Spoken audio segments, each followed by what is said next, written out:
on being this year's recipient of the Equality Advocate Award. Tre'Andre, everyone.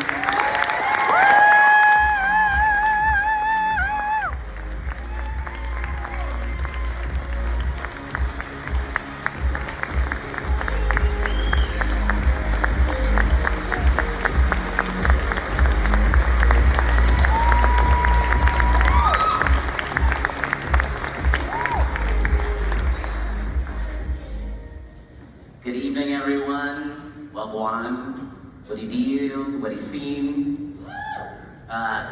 Anybody from Trinidad and Tobago here? No, usually there's one Trinbagoan in the room, and I guess that's just me.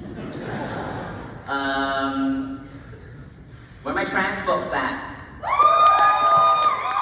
Yes, okay. Where my black and brown folks at? Black and brown trans folks? Okay, see, that's sad. Sad.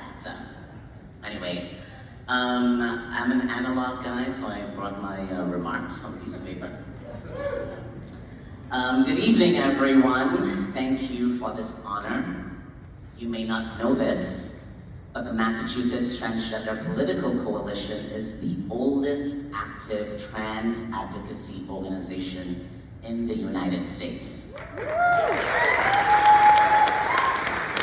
We are also the only statewide trans-led advocacy organization in the state of Massachusetts that works to advance lived equity for trans and non-binary people, not just equality under the law. What is lived equity? Recognizing that different communities, different groups of people need different resources and opportunities to survive, succeed, and thrive. We are so far away from this.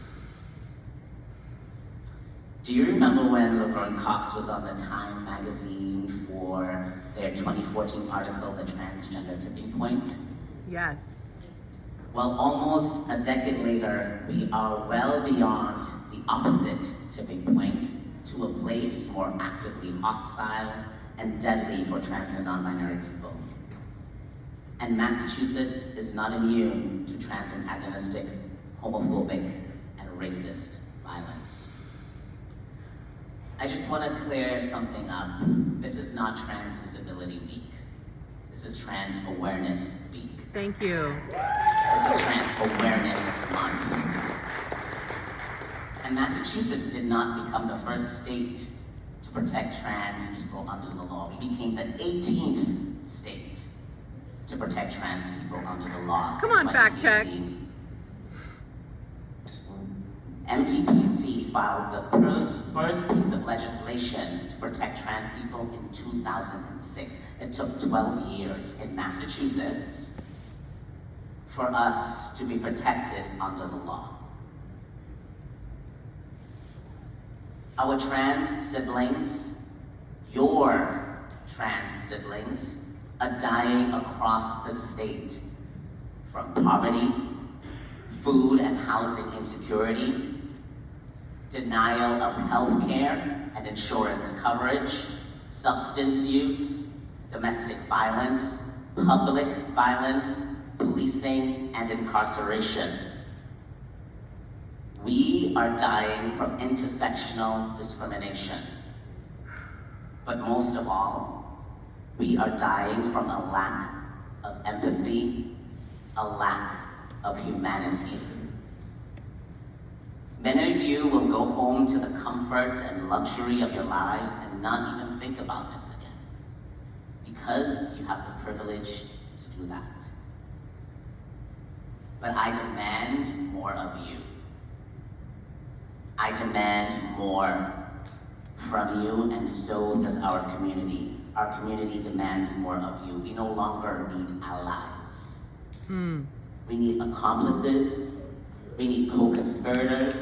Yes. We need louder voices raised in resistance. We need louder voices raised in trans joy, trans power, and trans liberation. Because if we don't, we will continue to watch our friends, our siblings, our partners, our children, our families, our community members struggle, flounder, hurt, and die. While I am grateful for this recognition, my heart is heavy. I just came from Boston's Trans Day of Remembrance, where we honored and read the names of 340 trans and non-binary people we lost this year so far that we know of. The youngest was 11. The eldest, 89. Right now, I want to uplift those we lost right here in Massachusetts this year and throughout the years that we know of. Tabitha Murray, Elijah Bennett, Melissa Wright, Denise Pugliese, Georgette Hart, Diane Carter, Monique Rogers, Deborah Fort, Chanel Pickett, Monique Thomas, Rita Hester, Lisa Daniels, Krista Lee Steele Nusden, Tobias Palmer, Levi Martin, CJ Garber, Brandy Daniels, Talia Indigo Jones, Jahaira Dialto Balenciaga, and so many others. These are our ancestors. These are my beloveds. As long as there is breath within me, breath within another trans person, breath within another Black, brown, indigenous trans person, the light and legacy of our ancestors shall forever remain bright within us. We have been here from the very beginning, and we will be here till the very end.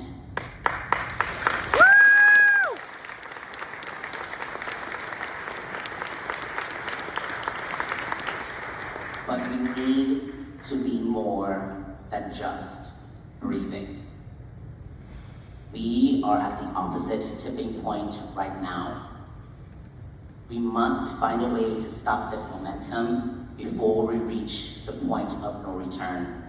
And it is coming, whether or not you choose to ignore it. So please join me, support the Massachusetts Transgender Political Coalition in this movement for lived equity to secure vibrant trans futures. I beg you, do not ignore it. Our lives are worth so much more than your comfort. Thank you.